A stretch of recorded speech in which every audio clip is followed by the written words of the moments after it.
Hello and welcome to Big Future Live. My name is Palin Liu. I use he, him pronouns, and I'm so excited to be kicking off tonight's Big Future Live with Dr. Lori Santos as she shares 5 tips to manage stress as you plan your future.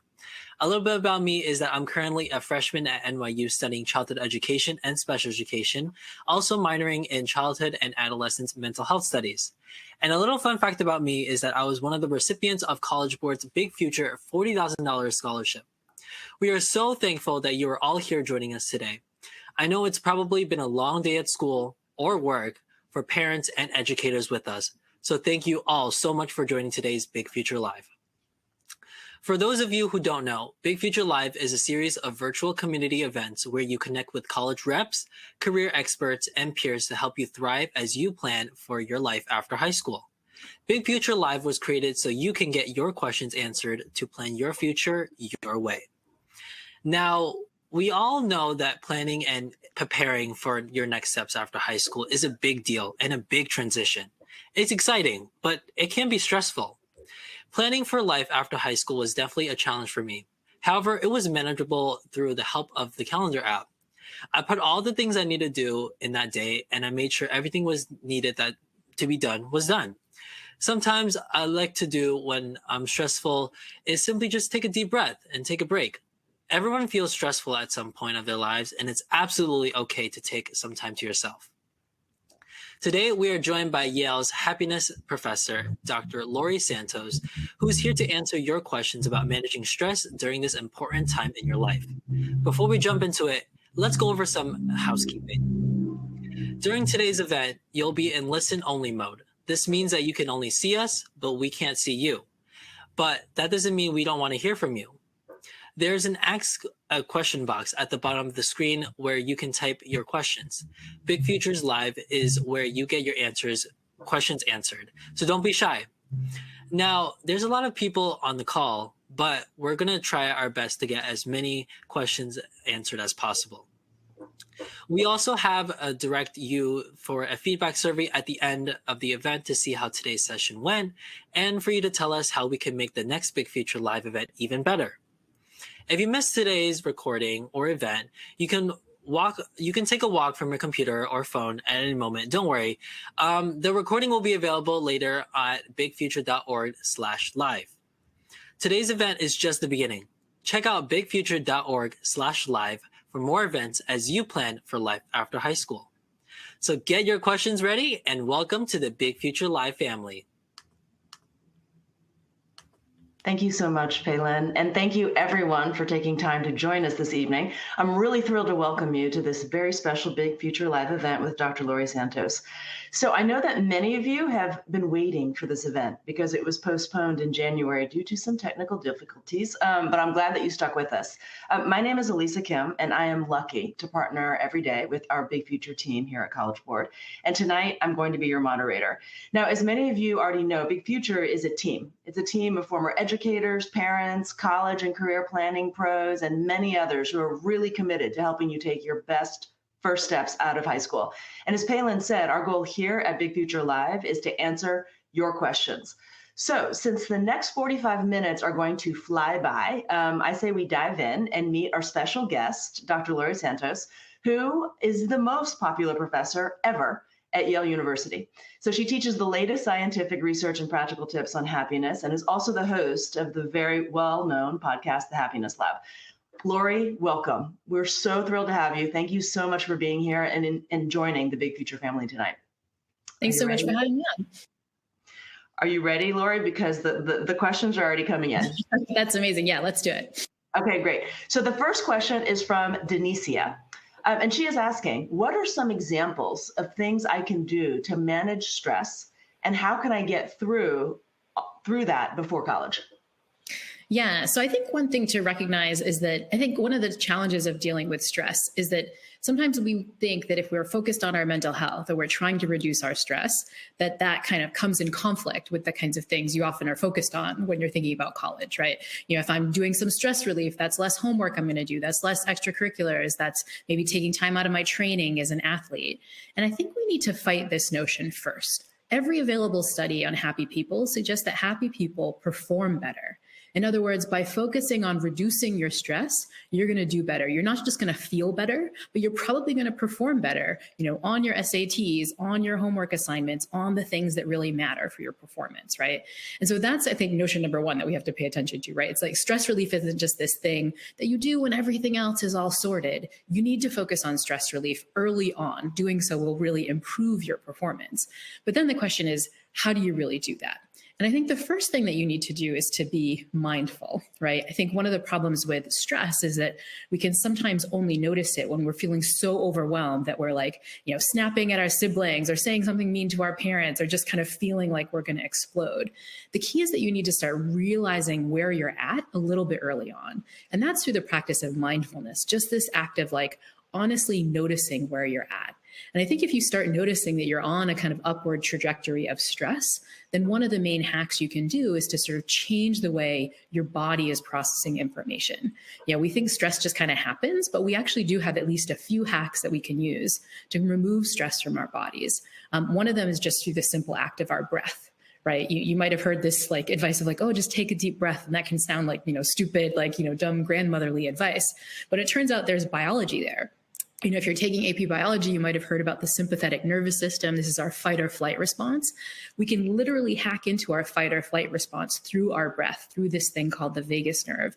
When you take a really deep belly breath, really expand your belly and then slowly let it out. In fact, if you're feeling stressed, we could all try this now. Ready? Deep belly breath in, and then very slow, let it out. What that process just did, first of all, notice how it made you feel. I bet even just one deep belly breath and you're kind of like, oh, that felt a little bit better. But what you're doing is you're hacking your sympathetic nervous system. You're turning on your parasympathetic nervous system, your rest and digest system, just through the act of those deep breaths. So really have that as a tool in your arsenal that you can use. Another tool that you can use is just to reframe how you're thinking about stress. There's some lovely work suggesting that stress can affect us positively if we have the assumption that stress isn't so bad, that stress is good. And there's lots of evidence to fit with that assumption, right? When your adrenaline gets pumping, you're more likely to do better on a good race. If you can get an optimal level of stress in there, that's going to get your arousal going. You're going to do better on a test if you're kind of feeling bored or kind of not paying attention. And so the key also is to just rethink how you think about stress. If you can remember that this is a biological response that's been built over many, years of evolution, decades and millennia of evolution to kind of get your performance up to speed, that little hack of just thinking about stress differently, the evidence really suggests can help you. And so first, recognize. Second, really hack into your fight or flight system if it's feeling really bad, and you can do that through your breath. And then third, try to work on how you think about stress. If you can develop a different relationship with how you think about it, the evidence suggests that you'll feel a lot better. That's terrific. And I just love the notion too that you can hack your own system. Mm-hmm. You have control of this. You actually can, and it's biological, and it can. And I think this is the message of so much of the work, right? I think, we assume that, happiness, having good mental health, it just kind of happens to us. It's like, the lucky few that are going to have this. And really what the evidence suggests is that people who are good at this, people who are succeeding in reducing their stress, reducing their anxiety, often they just have really good hacks that work. They have skills and strategies they use, and they're aware enough to apply when things start to get bad. And anybody on this call right now can learn all those strategies. And I think we'll talk about a lot more as we go through. Yeah, sounds good, Lori. So people want to know more about you, Lori. So Dana is asking, what do you do when you are so overwhelmed you don't know where to start? Yeah, well, I honestly use those same hacks I just talked about. Taking a deep breath is one that I often go to. I often just use three deep breaths because sometimes you just feel so overwhelmed, like you don't have time, but anybody can fit into 3 deep breaths, right? No matter what's going on. Another technique I often use is really trying to get back into my senses. So anything you can do to ground your body, to kind of be back in the present moment and notice what it feels like to be you rather than in your head of all the rumination, the like, anything you can do to be back in your senses is good. And I like this hack that's known as the 5 senses technique. It goes just something like this. Right now, name out loud 5 things that you can see. So you go through, like for me, it's like, oh, I can see my plant. I can see Alyssa on my screen. Like you go through. Then you name 4 things you can hear. Like for me, I'm hearing the hum of my computer. I'm hearing my own voice. 3 things you can feel right now. I can feel the seat of my chair. I can feel what my clothing feels like, right? Two things you can smell, and then one thing you can taste. And the key is, if you started to play along with me, you probably notice that like by the fourth thing you can hear, like, oh, I don't know what else, maybe the lights or something, like you're not in your head anymore. Like you've shut off that loop. You've just done a quick hack. It's very short, but you ground yourself in your senses, and then you can start kind of being a little bit more present. Again, these are just really quick short-term solutions, but when you're in that spiral, which can feel so awful, those hacks can be really fast and really powerful. I love that. Yeah. And so doable and easy to execute in the moment. All right. So we have a question coming in from Mary. How can students manage social comparison during college admissions? What's your advice for students whose dream school becomes an obsession? Yes, this is a big one, right? And sadly, it's not just something you manage when you're in high school. This is the kind of thing that continues in college. And, I would like to say it stops when you become a happiness professor, but nope, it doesn't. Social comparison is just going to be there, part of human nature. But the key is that we can think differently about social comparison if we start to understand how it works. And one of the things the research shows is that our social comparison is often inaccurate. We're comparing kind of our insides, how much we're ruminating, how bad we feel about ourselves, how critical we are of ourselves, all this inside stuff with other people's outsides, which they're, presenting so nicely on Instagram. And like you see them, like walking through the halls in your school looking great, but we don't know what's going on inside, right? We don't have access to the truth. And the research shows that if you really look at what people are feeling inside and the comparisons that we're making, most of our comparisons are wrong. Here's this study I love. This was with college students. They asked college students, tell me how often these good and bad things happened in your life. So a good thing happened. You get a better grade than you expect, or you get invited to some cool party, right? Or bad things happen, like, you're feeling homesick or you got a bad grade, something like that, right? But then they also ask, estimate how often those things happen in other people. Right. So you could do this now, right? In take your homeroom class or your math class, like how often did those people get a bad grade, or did they feel, kind of sad or anxious or something like that? And then the beauty of this is because they asked everybody what happened to them and they asked what happened in the college population, they could compare. They could ask, are people accurate? And what you find is not only are people not accurate, but they're not accurate in a very predictable way. They're often predicting so many good things are happening to other people. Everybody else is getting a better grade, when in fact, very few people are. But we're even more off when it comes to predicting other people's negative events. We think nobody's feeling anxious, nobody's getting a bad grade, it's only me. And the data suggests that that's just incorrect. Like the bad events are happening to other people way more than we expect, especially internal bad events. The problem that this research shows is that we're often hiding it. Right? You often don't go on Instagram and brag about, feeling a little ruminative today, or like, I really don't have my life together. Like no one kind of makes that, or not even on social media. You don't do that in class, right? You're not showing off when you're kind of feeling really insecure.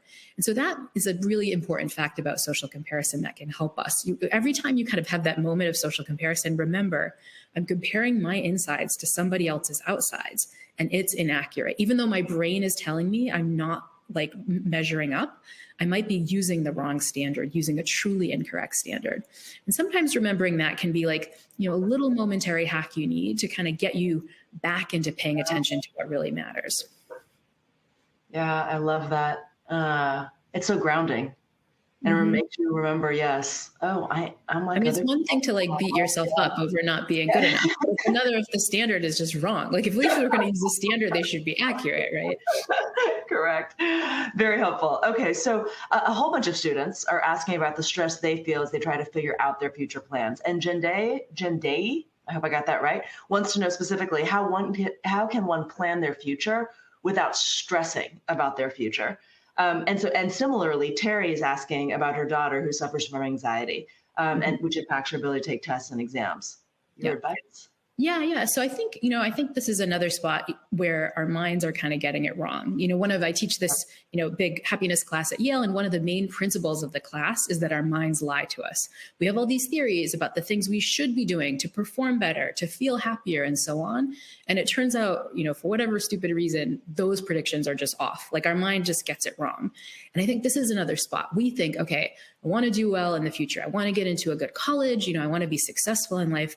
And therefore, I have to worry about it. I have to think about it all the time. I have to turn it into a really self-critical thought loop that's going to be there all the time. And researchers can go out and look at this. They can ask, okay, do people end up with better future goals? Like, do they meet their goals if they're ruminating about it? And what you find is that the answer is no. Your best way to get, to be doing well in the future and to get to all the goals you care about is to shut off that rumination loop. One study looked at this in the context of a test, right? They kind of had people about to take a math test, and they said, okay, either really think about, this math test, think about what this means, think about how it's going to matter for you for the future. Like, they got their kind of rumination loop going, versus they said, just try to distract yourself, think about something else ahead of time, right? And so they could measure how much people were thinking about this. And what you find is that people perform worse when they're worried about their performance, right? Like, the actual rumination, like the stress about the future is going to make you get less good of a good outcome in the future. And so that sounds great, but then you might say, okay, but how do I shut off that rumination loop? And there are a couple different hacks. I mean, here, I think the first hack is to know that the science says you can do it. You are not your thoughts. Even when it feels like your thoughts are racing and you cannot control them, there are hacks you can do both for your body, which we just talked about, but also for your thought patterns to shut that off, right? The simplest act is, as I mentioned in the study, is just to do some distraction, right? Like, this might be a time where you take a break, go play a quick video game, go read a novel that you really want to pay attention to, right? Even just like a little, phone app that's going to just be something fun that you spend your time on can be a little momentary break. And those things are well used in that context. But a different way you can hack your thought patterns is really just to think about this, is to find ways to sort of shut off that rumination loop. And one of my favorite ones is to really harness what's called a wise observer. We all have these like people in our mind of like, oh, what would so-and-so do? Like, what would Beyonce do? Or, what would Batman do, right? They're like t-shirts about this sort of thing. But there's evidence from Ethan Kross at the University of Michigan that if you use that strategy yourself, pick somebody that made it into a good college and ask the question, okay, what would they do? Or pick a person that is like super Zen calm, even in the face of stress, and say, okay, what would that person do? And that can give you a little bit of distance from your own thoughts. This is what's often known as distanced self-talk. And so if you harness that wise observer, now all of a sudden you can sort of separate yourself. You can kind of follow their lead a bit. Another way to do this is just to change, it turns out, the way that you talk to yourself. This is also work from Ethan Kross at the University of Michigan. Instead of talking to yourself like, oh my gosh, I really need to do this, I, me, you switch to talking to yourself using the third person. So I might say, Laurie, like, things are going to be okay. It's fine, right? This seems like such a stupid hack. Instead of saying like, I'm going to be fine, I'm going to say Laurie's going to be fine. But it turns out that this matters psychologically, because when we hear our name in the third person, Laurie, you're going to be okay. It's going to be fine. We hear it like we might hear a friend who's talking to us. We hear it again like a kind of wise third party who's helping us. And that allows us to use kind of strategies that are a little bit better. First, it lets us be a little bit more self-compassionate and a little bit more self-kind, but it also can kind of take us out of that moment when it's our ruminative spiral and to say, oh, this is like another person talking to me. So when things are feeling overwhelming, I think use these kind of distanced self-talk strategies. What would a really wise, really calm, really chill person suggest I do? And can you just talk to yourself using your name in the third person? It will feel stupid at first. A lot of these hacks feel stupid at first, but they work. There's a lot of stupid stuff out there that feels stupid, but it actually works. And this is one that the research suggests really does. I love it. You know what, Laurie, we're going to take just a quick break. And everyone, we're pausing just to share some resources before resuming Q&A with Laurie. So I just want you to know that you can access a health and wellness hub that's packed with resources to assist you. So this hub, which you can access through the QR code, hopefully on screen popping up, is called For Your Wellbeing. And it features everything from life advice videos to college and career planning resources to tips and strategies that really just help you navigate what's ahead. And then we also wanted to highlight Laurie's new course for high school students on Coursera. And it's called The Science of Wellbeing for Teens. And it's a new 6-week class that teaches high school students strategies to reduce stress and feel happier. And we really hope that you will enroll today. I don't know if these slides popped up. I did not see them. Did they pop up? I didn't see them either, but I'm hoping everyone else saw them. And just to plug for the Coursera class too, it's totally free. So you could sign up and just, watch the lectures when you have time. So share that content with your friend. Free resources to help your mental health. Always a great thing. I love it. I love it. And it turns out, Laura, we have reassurances from our crew. Who can see more than I can that yes, we're in a good place. The slides are showing. Okay, so we're and hopefully they all got the QR code and they're signing up for the Coursera class. So Lori, we're gonna get back to some questions. Let me get us back. Okay, so we've got Emily, Maria, and Kendall, who have similar questions. So how does one manage stress when you're doing multiple things at the same time? Work, school, responsibilities at home, homework. Is it about the schedule, or is it about actively managing your time better? So what advice do you give to people who have to manage? Yeah, I mean, what I often see in my Yale students is that, again, I think we assume like, I just have too much on my plate, right? And sometimes you really do. I think it's worth taking a good hard look at how many extracurriculars, how many, athletic events, how many things to try to get some of that, off your plate if it's possible to get it off your plate. I think we often think more is better, but if we're doing more and all those things are making us miserable, or we just don't have the bandwidth to even think or take a break, the evidence suggests that that's bad. There's a lot of evidence right now for what's known as time affluence. This is this subjective sense that you feel wealthy in time, you have some free time.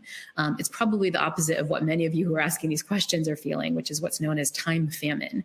And the evidence suggests that time famine literally works like hunger famine. Your body is in triage and stress mode.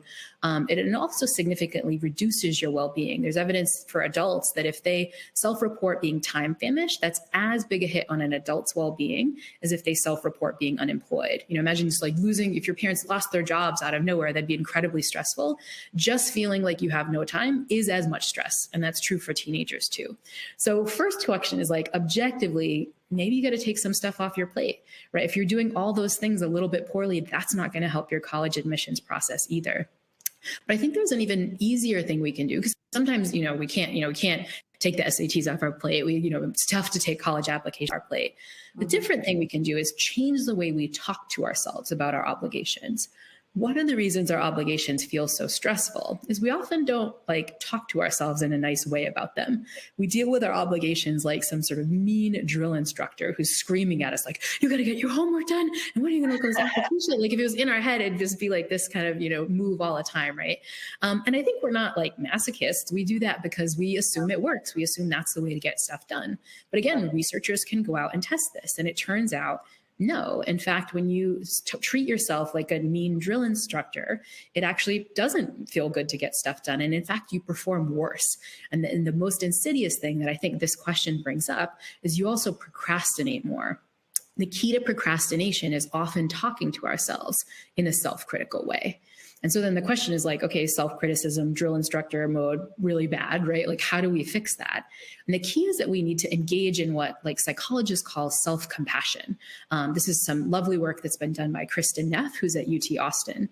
And she defines self-compassion as having these sort of three parts of the way you talk to yourself. One is a sense of mindfulness, which we mentioned a little bit before. You need to notice where you're at, right? You need to kind of be like, oh, I'm actually feeling really overwhelmed right now. Like I'm actually feeling really burned out and burdened, right? You need to kind of call a spade a spade. You need to say what's really going on. That's mindfulness. But the second feature of self-compassion is that you have to have a sense of common humanity. You're just human. Like you are not going to be able to do 17 hours of homework and 17 hours of extracurricular. Like, you're still only going to have 24 hours in a day. And you need to recognize with acceptance your limitations. That's a sense of common humanity. You're just human. But the most important part of self-compassion is the third part, which is self-kindness. You need to talk to yourself and treat yourself like you would like your best friend, like your ride and die, your bestie, right? And that doesn't mean that you engage in self-indulgence, right? If your friend was really messing up, if they were like totally screwing up, like you wouldn't be like, you suck. And like, but you also wouldn't be like, everything's fine, I'll just pretend it's okay. You'd be curious. You'd be like, hey, what's going on? Why are you behaving like this? What's happened? What can I do to help, right? That's self-kindness. It's treating yourself like you treat a friend. So if you're looking at your workload and you're just feeling totally overwhelmed, and you notice in your brain you're screaming at yourself, go into friend mode. Be like, okay, what can I take off my plate? Like, what happened that I'm feeling so overwhelmed? Like, let's get real about what's happening and make some real changes. Or maybe just like, let's take a break, right? Like, let me just do something that's kind of kind to myself. Your friend might take you out for ice cream if you were feeling overwhelmed, or just do something that would really genuinely feel like self-care. They wouldn't be like, go watch TikTok for 2 hours, because they know that would make you feel gross. They'd want you to like do something that really felt nice. The evidence suggests that people perform better when they're more self-compassionate to themselves, when they talk to themselves in this mindful way that recognizes common humanity, that's self-kind, but also you procrastinate less. And in fact, when you teach teenage students, both high school students and college students, self-kind of strategies, just talking to yourself like a friend, all of a sudden they procrastinate less. In one study, students who did badly on a homework assignment or badly on a test, you know how that can feel. Like you just want to avoid it. You don't even want to deal with it. It turns out they were more willing to put the effort in and study more when they talk to themselves kindly than when they talk to themselves in a mean way. And so I think this is a big hack for the overwhelm, for the like stress that feels like it's not going away. Sometimes it's actually the workload and you got to fix that. Sure. But sometimes it's the way we're thinking about that workload. We feel like we have to be perfect. We're not giving ourselves any bandwidth. And it's not the colleges, it's not parent, it's us, it's our own brains. And you can change that, which is great. I love that so much. Just the simple notion of talking about or thinking about yourself in the third person in that moment. Exactly. You're absolutely right. You would never treat a friend, a true friend, like with meanness, and you would be real with them at the same time. So it's that combination, but it's kind. I love that. All right, so we're gonna. Oh gosh, this is we still have time though, so we're gonna keep going. So Carrie wants to know a little bit about burnout, because we've all experienced it. So in your opinion, how does a student best recover from burnout? Yeah, it's worth kind of being a little bit of a nerd about like what burnout is. I think we use that word a lot. I mean, especially I think it's in modern culture a lot, especially after COVID. But burnout really has this special clinical definition that I think it's worth paying attention to, because high school students can burn out, and it has these following three features, right? Burnout is first a sense of emotional exhaustion, not physical exhaustion, but like even if you got a super long night of sleep, even if you finally had a sense of relax and took some time to relax, you'd still just feel emotionally exhausted. Like you just couldn't handle anything else on your plate. That's emotional exhaustion. But burnout also has these other two features too, right? One is that you feel kind of really cynical. It's called depersonalization by psychologists. It means you just have a short fuse, right? Like your parent asks you something and you snap, right? Your brother says something stupid and you're just like, even your friends, you just like have no compassion, no patience. You're just like on a super short fuse. That's depersonalization, right? You just feel like, and I think this can happen on like sports teams. It can happen in friend groups and extracurricular groups, right? Like you're just like annoyed and pissed at everyone because you feel like they're making demands on you, right? That's depersonalization. But the final feature of burnout is what's known as a sense of personal ineffectiveness. You feel like even if you did everything perfectly, it wouldn't matter. Even if you had the perfect SATs, got into the perfect school, deep inside, you feel like, I don't even care anymore. Like it wouldn't matter, right? If those three things are happening, you might be experiencing burnout. And honestly, the way to kind of deal with burnout is to take some time off, right? And I think this is a thing that high school students forget, right? You could take a year off in between, for example, high school and college. If things are really tricky, you could take some time off now. And if you can't fully take a year off of high school, that's not on the plate for everybody. You could take some stuff off your plate, right? The world's not going to end if you do one less extracurricular activity, or kind of, take one less AP class and so on, or one less thing on your plate, right? Mm-hmm. Burnout is really the sort of syndrome that if it gets worse, like it doesn't get better on its own. You really need to take things off your plate. You need to make major changes. And in the, I'm so curious, do you have recommendations too, if someone did want to take a break? The kinds of things you would recommend them? Would it be in, leaning into hobbies, or how would you? Yeah, I think this is a spot where, again, this sort of sense of mindfulness comes in, right? Yeah. I think we all know the things that are depleting us, right? That we kind of feel ineffective about, that are kind of breaking our nerves in these ways. And if those things are there, you should stop it. You're only going to get one run at high school, folks, right? And those of you who are, getting into senior year, it's, it's slipping away, right? Like, don't waste it on things that you hate doing. It's not, the promise of this elusive college who's going to accept you. It's not worth it. And if you're engaging in something that you don't like, that you're not enjoying, you're not going to perform well. We think we can kind of force ourselves into these things, but our minds just don't work that way. And so really do consider honestly taking something off your plate. Great.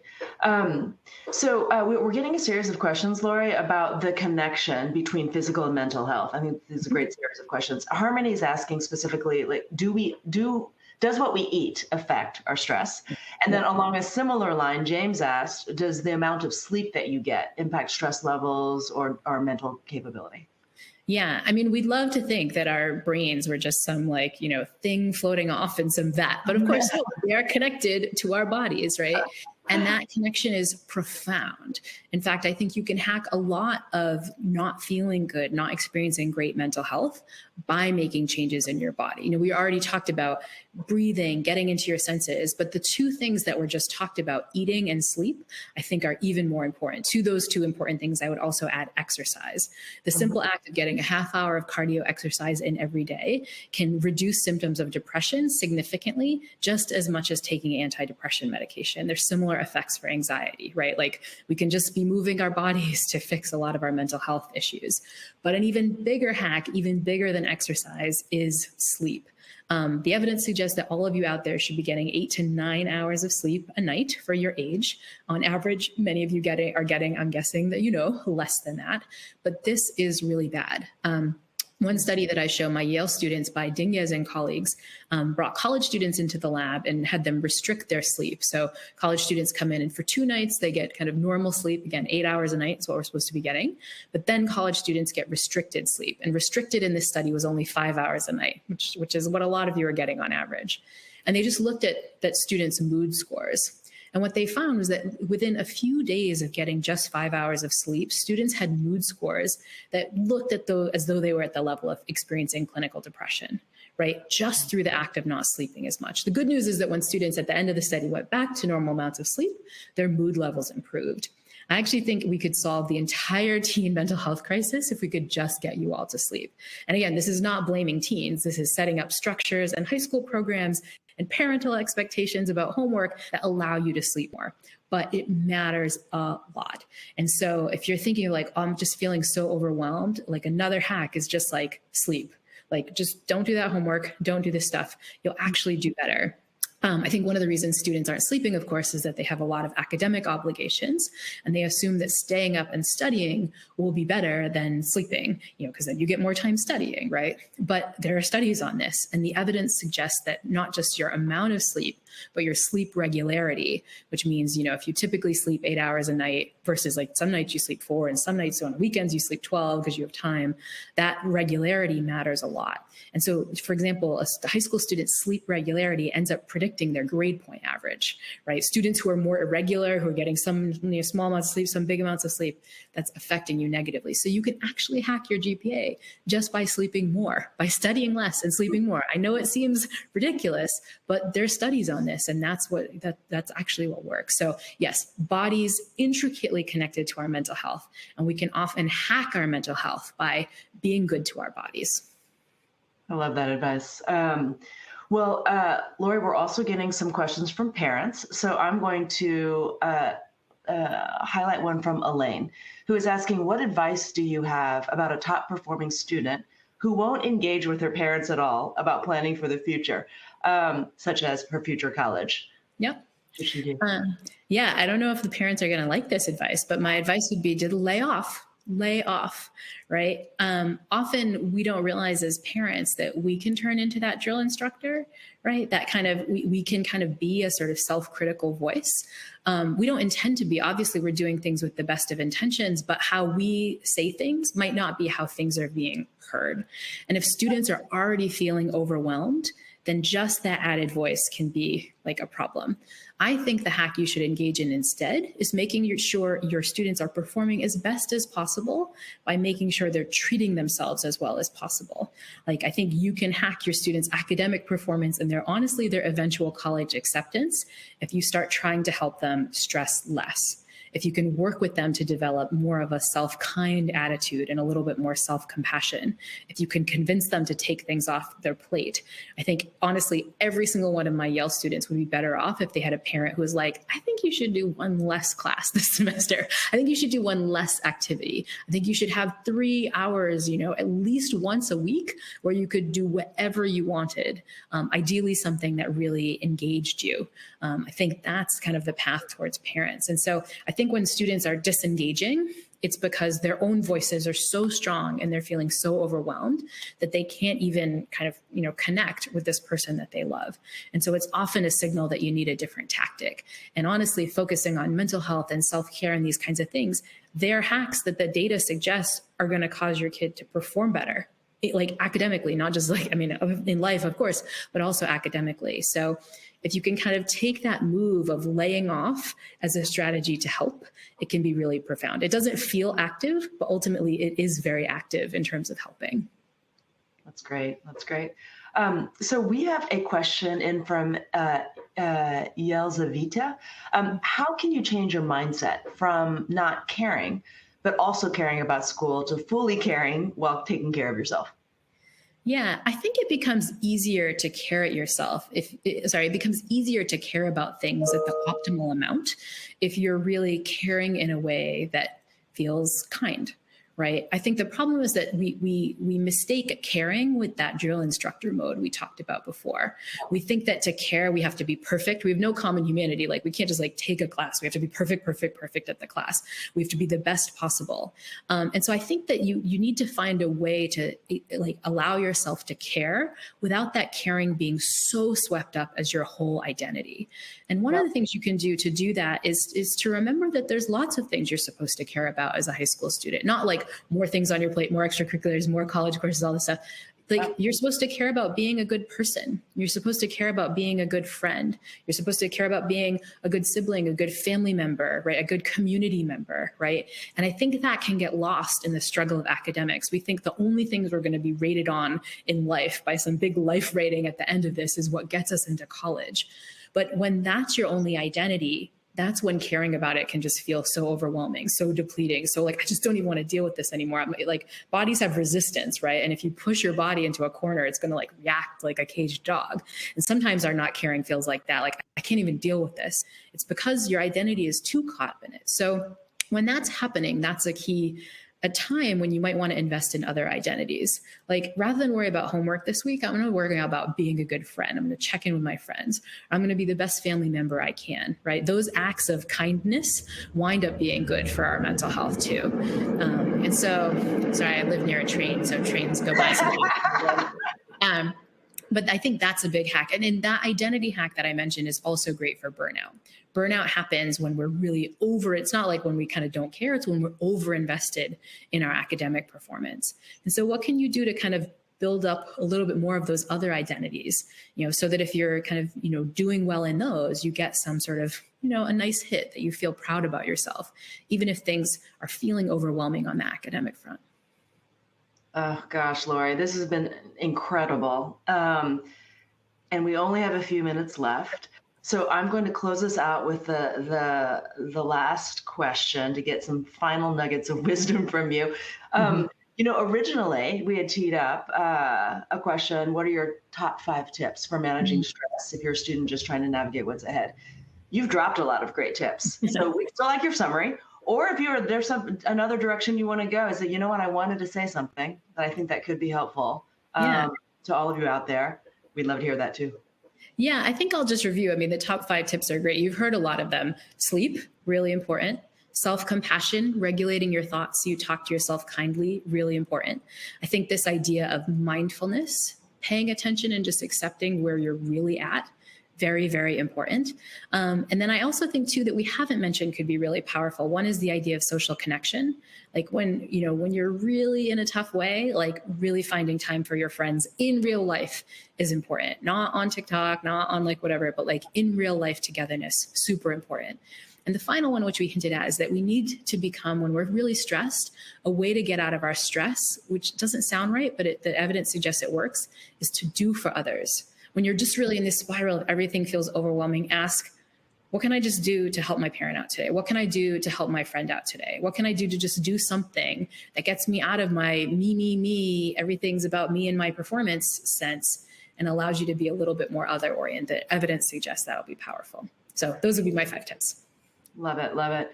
Lori, thank you so much. You have been amazing. And though I am literally decades older than any student on this call, I feel like I was the student tonight, and I'm just walking away with real tips for how to manage my life. And so I appreciate you investing in us and our students. And of course, the entire Big Future family really appreciates you and all that you're doing. And also, just so you know, the tip, I will be picturing you speaking to me when I'm in that stress mode. I'm like, well, Lori's going to be my friend. She's going to talk to me, hear your soothing voice.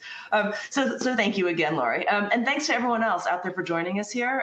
We want your feedback. I hope you enjoyed this. I certainly did. After the event closes, you'll be directed to a survey, which we thank you in advance for completing. And if you missed anything or want others to check the session out, you can view and forward the recording and register for upcoming Big Future Live events at bigfuture.org/live.